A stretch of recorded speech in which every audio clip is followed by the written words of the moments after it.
नमस्कार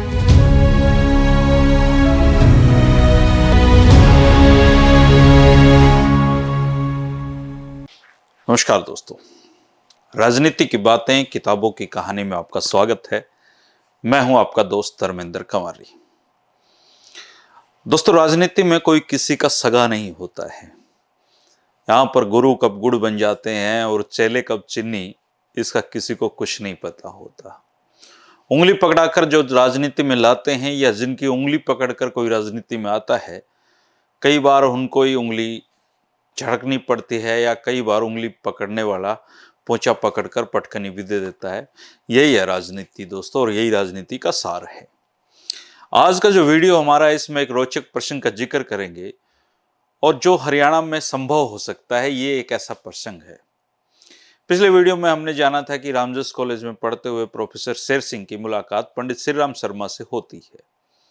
शेर सिंह जी उस वक्त पंडित श्री राम शर्मा जी के अखबार में चौधरी छोटूराम की जमींदारा लीग की आलोचना करते हुए एक लेख लिखते हैं और उसमें उनको टोडीवादी बताते हैं। पंडित श्री राम शर्मा उस लेख को खूब छापते हैं और इसकी श्रृंखला चलाते हैं। यूनिस्ट पार्टी इसके बदले में जाट गजट में प्रोफेसर शेर सिंह को समाज का भटका हुआ युवा बताती हैं। पंडित श्री राम शर्मा अपने अखबार में शेर सिंह का परिचय जाट समाज के एक बुद्धिजीवी युवा के तौर पर करवाते हैं। इससे प्रोफेसर शेर सिंह की एक पहचान बनती है और पंडित श्री राम शर्मा के मन में प्रोफेसर शेर सिंह एक जगह बना जाते हैं। इसका सबसे बड़ा कारण यह था कि प्रोफेसर शेर सिंह जी को उस समय रोहतक में एक ऐसा युवा मिल गया था जो जाट होते हुए भी चौधरी छोटूराम की आलोचना कर सकता था या उनकी पार्टी की नीतियों की आलोचना कर सकता था। पंडित श्री राम शर्मा ने प्रोफेसर शेर सिंह को कांग्रेस में जोड़ने की कोशिशें शुरू कर दी और राजनीति में आने की ललक तो प्रोफेसर शेर सिंह की थी ही, इसलिए वो भी इस दिशा में चल रहे थे। और रोहतक में एक जलसे में पंडित श्री राम शर्मा ने शेर सिंह जी की मुलाकात चौधरी चरण सिंह से भी करवाई और यह मुलाकात फिर ताउम्र चलती रही। एक तरीके से वो उनको प्रमोट कर रहे थे, राजनीति में आगे बढ़ाने की पंडित श्री राम शर्मा पूरी कोशिश कर रहे थे। 1946 के चुनाव में टिकट वितरण में पंडित श्री राम शर्मा जी के हाथ में था और उन्होंने प्रोफेसर शेर सिंह को झज्जर से टिकट भी दी और प्रोफेसर शेर सिंह ये चुनाव जीत गए और इसके बाद में लंबे समय तक वो चुनाव जीतते रहे। अब चुनाव जीतने के बाद दोनों नेता हो गए थे, पंडित श्री राम शर्मा जी भी और प्रोफेसर शेर सिंह जी भी। एक पंडित श्री राम शर्मा जो उस समय कांग्रेस के बड़ के पेड़ कहे जा सकते हैं और प्रोफेसर शेर सिंह छोटे से पौधे कहे जा सकते हैं। अब विधायक बन गए थे तो अपनी अलग पहचान बनाने की ललक उनके मन में थी। हरियाणा में भी कांग्रेस में पंडित श्री राम शर्मा जी की उस समय लगाए लुकती थी और बुझाई बुझती थी।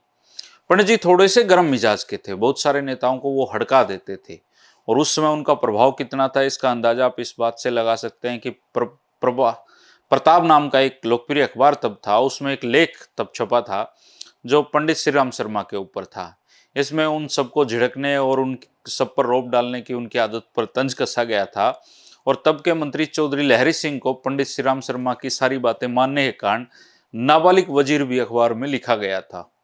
उस समय अखबारों की बड़ी पूछ होती थी दोस्तों, अखबार में कही गई हर बात का दूर तक मतलब निकाला जाता था। अब वो बात नहीं है।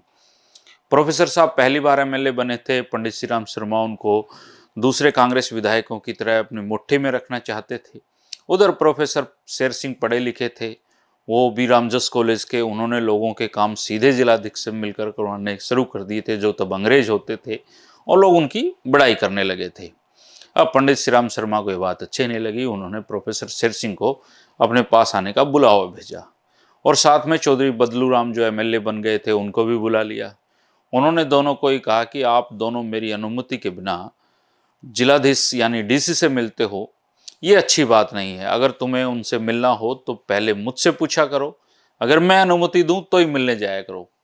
चौधरी बदलू राम पंडित श्री राम शर्मा जी की आदत को जानते थे, इसलिए उन्होंने हाँ भर ली और अपना पीछा छुड़ा लिया। लेकिन प्रोफेसर शेर सिंह का जवान खून था, उबाल मार रहा था। उन्होंने साफ कह दिया कि हम जनता के प्रतिनिधि हैं और जनता के काम करवाना मेरी जिम्मेदारी है, इसलिए जो भी जिलाधीश होगा मैं उनसे जनता के कामों के लिए मिलूंगा और इसमें आपकी अनुमति लेने की कोई जरूरत नहीं है। अब पंडित श्री राम शर्मा जी को ये उम्मीद नहीं थी कि कल का एक विधायक उनको ये जवाब दे देगा। टिकट भी उन्होंने दिलाई, उनको ऐसा लगता था। तो पंडित जी कुछ देर तो खामोश रहे, इसके बाद खामोशी को तोड़ते उन्होंने कहा कि देख भाई शेर सिंह, इस रोहतक में 2 तख्त हैं, एक तख्त से मेरा और दूसरा तख्त से श्रीचंद का। तू फैसला कर ले तने कौन से पे बैठना है। प्रोफेसर शेर सिंह ने कुछ देर सोचा और कहा कि पंडित जी, मैं तो अपना तख्त गे ले आया हूँ, मेरा तो रोहतक में तीसरा तख्त न्यारा बिछेगा। पंडित श्री राम शर्मा और प्रोफेसर शेर सिंह जी के संवाद से यह तय हो गया था कि कांग्रेस में पंडित श्री राम शर्मा जी का समय चला गया है और अगली पीढ़ी का समय आने वाला है। तो ये एक कहानी थी दोस्तों। इन कहानियों का सिलसिला तो हमेशा चलता ही रहना है। रोजाना 3 बजे चाय की चुस्कियों के साथ। पहले रामलीला में चमोले बोले जाते थे और अब तो लाइक शेयर कमेंट का जमाना है। वीडियो पसंद आए तो लाइक कर दें, कोई जानकारी हो तो या सवाल हो तो कमेंट कर सकते हैं। चैनल को सब्सक्राइब अभी तक नहीं किया है तो ये रामलीला वाला इनाम है, सब्सक्राइब कर लें इसको। 3 बजे मुलाकातें होती रहेंगी, राजनीति की बातें चलती रहेंगी, क्योंकि जब तक जिंदगी है तब तक राजनीति है। शुक्रिया, नमस्कार, कल फिर मिलेंगे दोस्तों।